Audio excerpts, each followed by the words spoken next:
अंगुलीमाल। प्राचीन समय की बात है। एक बार महात्मा बुद्ध अपने उपदेश के क्रम में मगध प्रदेश की राजधानी श्रीवस्ती के एक गांव में आए। उनके उपदेश का कार्यक्रम जब समाप्त हुआ तो उन्होंने लोगों को अत्यंत भयभीत देखा। लोग सूर्यास्त होते ही अपने अपने घरों की ओर तेजी से जाने लगे थे। महात्मा बुद्ध ने इस भय का कारण जानना चाहा। उन्हें ज्ञात हुआ अंगुलीमाल नाम का कोई डाकू है जिसने हजारों लोगों की हत्या करने की प्रतिज्ञा ली है। वह उस गांव के पास वाले जंगल से होकर गुजरने वाले पथिकों की निर्मम हत्याएं करता है। हत्या के पश्चात उनकी उंगली काटकर अपने माला में गूंथ कर पहन लेता है। भगवान बुद्ध ने जब लोगों की चिंताएं सुनी, भय का कारण जाना, तो उन्होंने उस जंगल से गुजरने का निश्चय किया। लोगों ने बुद्ध को समझाने की भरपूर कोशिशें की। महाराज, आप उस रास्ते मत जाइए, वह राक्षस आपकी भी हत्या कर देगा। लेकिन महात्मा बुद्ध नहीं माने। वो उसी रास्ते जंगल की तरफ चल पड़े। अंगुलीमाल एक ब्राह्मण पुत्र था। उसका नाम अहिंसक था। अपने अध्ययन काल में तक्षशिला विश्वविद्यालय का बहुत ही प्रतिभावान विद्यार्थी हुआ करता था, जिससे उसके कुछ सहपाठी उसके प्रति ईर्ष्यालु हो गए। उन्होंने उनके गुरु के मन में उसके प्रति नकारात्मक भाव पैदा करने में सफलता प्राप्त कर ली। गुरु के मन में उसके प्रति कुछ संदेह उत्पन्न हो गया। प्राचीन समय में शिक्षा समापन के पश्चात जैसे अपने गुरु को गुरु दक्षिणा देते थे, अहिंसक के गुरु ने गुरु दक्षिणा स्वरूप उससे 1000 उंगलियां देने को कहा। उन्होंने ऐसी गुरु दक्षिणा मांगी जहां उसका निहित उद्देश्य था। उनकी धारणा थी कि यदि यह हजारों व्यक्तियों को नुकसान पहुंचाएगा तो कोई ना कोई इसकी भी हत्या कर देगा। पहले तो अहिंसक ने लोगों से अनुरोध किया कि वह उसे उसके हाथ की नामी का उंगली काटने दे, पर सहजता से ऐसा नहीं होता देख हिंसा का रास्ता अपनाकर अहिंसक अंगुलीमाल बन गया। उसके द्वारा की जा रही निर्मम हत्याओं से दिशाएं भयाक्रांत हो गईं। चारों ओर हाहाकार मच गया। जनता त्राहिमाम करने लगी और तत्कालीन नरेश प्रसेनजीत को उससे पार पाने का कोई रास्ता नहीं सूझ रहा था। भगवान बुद्ध जंगल के बीच से निकल रहे थे, तभी जंगल के सन्नाटे को चीरती हुई एक आवाज भगवान बुद्ध के कानों तक पहुंची। ठहर जा। भगवान बुद्ध ने बिना परवाह किए अपना चलना जारी रखा। एक अनदेखी घटना घटी। अंगुलीमाल अपने पूरे सामर्थ्य से बुद्ध का पीछा करता रहा, लेकिन कदमों से चलते हुए बुद्ध तक कभी नहीं पहुंच पाया।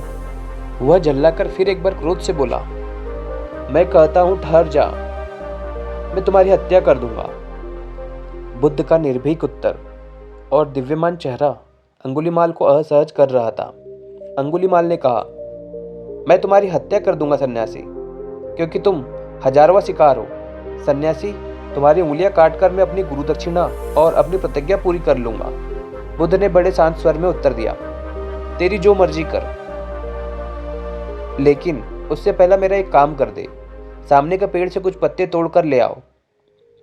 बुद्ध के मुखमंडल के तेज का प्रभाव और अपनी 1000वें शिकार की लालसा से वशीभूत अंगुलीमाल झट से पेड़ के पत्ते तोड़ लाया। वह बुद्ध को पत्ते देते हुए बोला, यह ले। बुद्ध ने कहा, अब इन पत्तों को फिर से उसी वृक्ष में जोड़ दो। अंगुलीमाल बोल पड़ा, कैसी नासमझ बातें कर रहे हो सन्यासी? जो भला एक बार कट गया उसको कैसे जोड़ा जा सकता है? बुद्ध ने कहा, मैं भी तुझे वही कहने आया हूं। जब एक पत्ते को पेड़ से जोड़ने का सामर्थ्य तुझमें नहीं है तो तुम्हें तोड़ने का अधिकार किसने दिया? तोड़ना बहुत सरल है, जोड़ना बहुत कठिन है। अंगुलीमाल के हाथ से कटार छूटकर जमीन पर गिर पड़ा।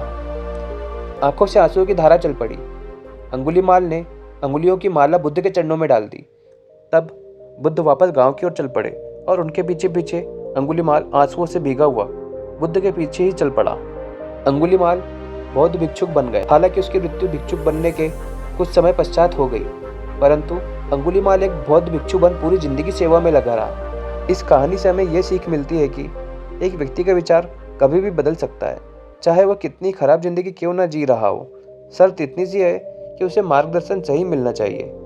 दूसरी महत्वपूर्ण बात कि किसी व्यक्ति का विचार बदलना अपने आप में उसके लिए संसार बदलने जैसा है। जैसा विचार वैसा संसार। अच्छाइयों के आगे बुराइयां देर तक नहीं टिक सकती, उन्हें झुकना ही पड़ता है। इसलिए जीवन में परेशानियों का पहाड़ देखकर घबराइए नहीं, धैर्यपूर्वक उनका सामना कीजिए। दोस्तों, इस कहानी से संबंधित मैं आपसे 3 प्रश्न पूछूंगा, जिसका जवाब आप मुझे कमेंट के माध्यम से बताइएगा। पहला सवाल है, डाकू का नाम अंगुलीमाल क्यों पड़ा? दूसरा सवाल, वह बुद्ध को क्यों नहीं पकड़ पा रहा था? तीसरा सवाल, डाकू के स्वभाव में परिवर्तन कैसे आया? अगर आपको कहानी पसंद आई हो तो वीडियो को लाइक करिएगा, चैनल को सब्सक्राइब करिएगा और वीडियो को शेयर करिएगा। और भविष्य में आने वाली वीडियोस के लिए बेल आइकन का भी बटन दबा दीजिएगा।